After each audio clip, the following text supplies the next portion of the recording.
Hey guys, so I'm down here with the chickie babies. Hi Carolyn. The weather is getting colder.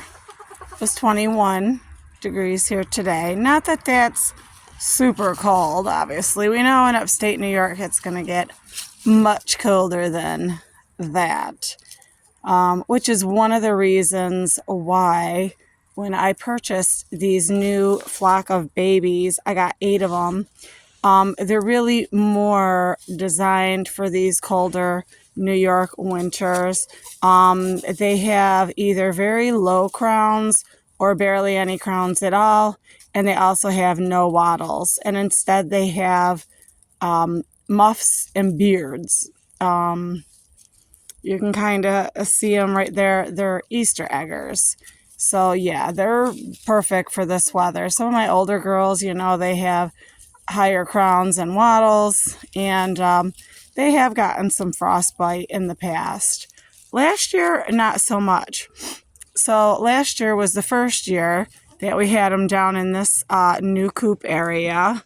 It's great for them. It's much more natural than where they were before, and they just love it. They love going out, digging in the grass, looking for stuff. It's just a more natural habitat for them than being like right next to our house. And we made this special for them. This is their outdoor enclosure, their pen. It's pretty warm in there too. We just recently, Annie wants attention. We just recently put their automatic coop door sensor and control panel. This is by Omelet out here on the outside of the coop. I don't know what happened, but it seems to just want to run on light now, which is fine. We'll plug that with a little insulation, but this has been great for them. I did a post last year and I insulated the heck out of the nesting boxes with this aluminum foil like bubble wrap type of stuff. It's a little expensive, but it's worth it for the girls. And yeah, some of them will actually sleep like 2 in a nesting box. Some of them roost, It just depends. But it's that. I'm gonna start going around the pen. I did this last year with plastic, and it gave it kind of like a greenhouse effect.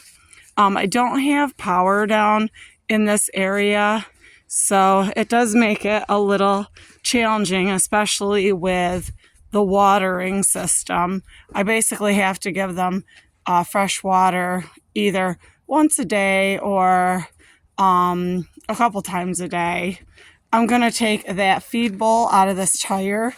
The outside of the tire, the inside of the tire is filled with insulation from last year. I'll probably take that out and I'll put more insulation in there. And then I use that black rubber bowl because it's flexible. I'll just come down here in the morning, get the old water out and put new water in. Some people also say that you can put vinegar in a plastic bottle or ping pong balls in the water, something that'll move around and float around and keep the water moving so that it won't freeze. It does work to a certain extent, but if I had power down here, it'd be a much more ideal situation. So yeah, tomorrow I'm going to go around and I'm going to plastic up most of what I can on the outside. Last year I left this backside open, but I think I'm gonna close up more of it this year. There's like a triangular portion up there too. I left that open last year too, so things could just like, if it got super windy, it could blow through and it like wouldn't move the pen. I don't think it's gonna move it anyways, but it's just basically sitting on a concrete foundation of block that we have.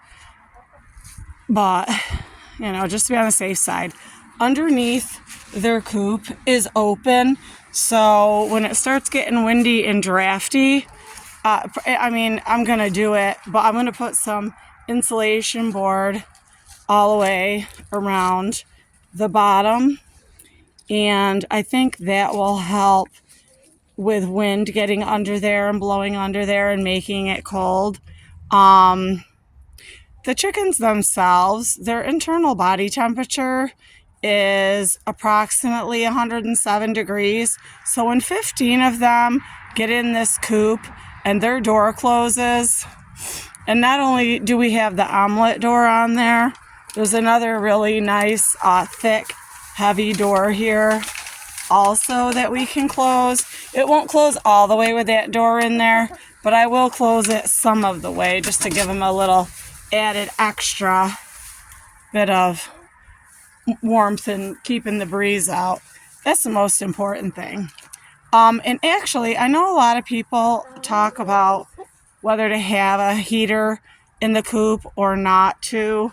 I did buy one of those flat paneled heaters from Tractor Supply when I had a different coop up closer to the house, and that worked really great. The only thing is, I think they'd be in the coop and their wattles and crowns would get moist, and then they would like come out to get like water or eat, and they actually ended up getting frostbite on their wattles and crowns, especially the wattles, because they'd go over to the waterer and the water would drip down on their wattles and stay there, and they'd stay outside.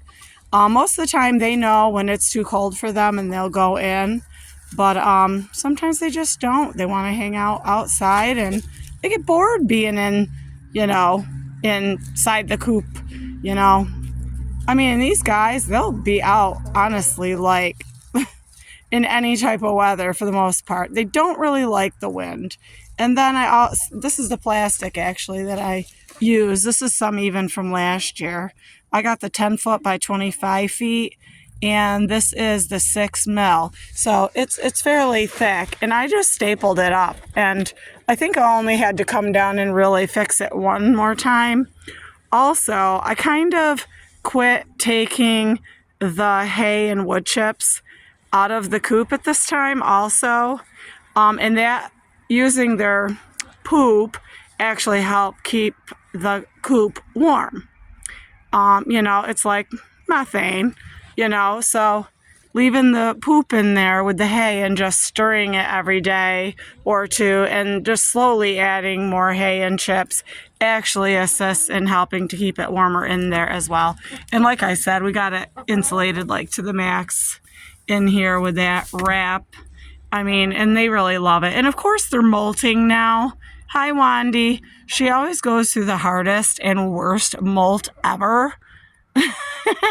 She's always looking like a plucked chicken. It's not even 5 o'clock and she's like already coming into the coop.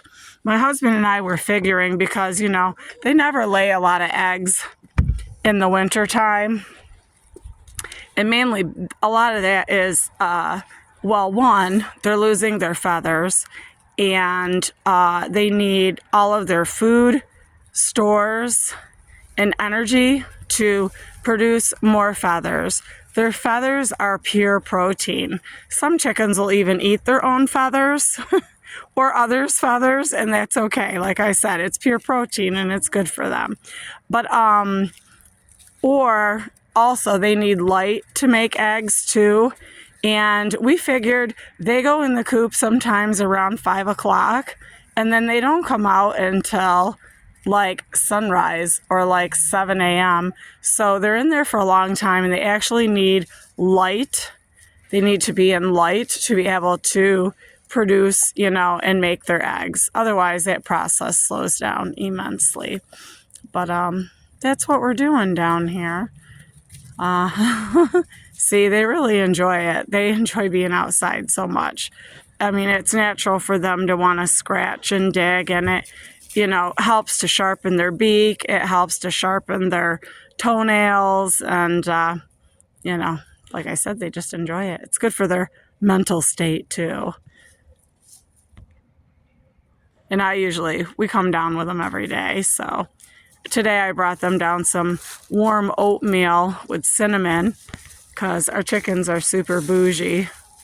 And I've started giving them corn too for the winter, because if you give them corn, their body has to work harder to digest it, and that also too helps keep them warmer.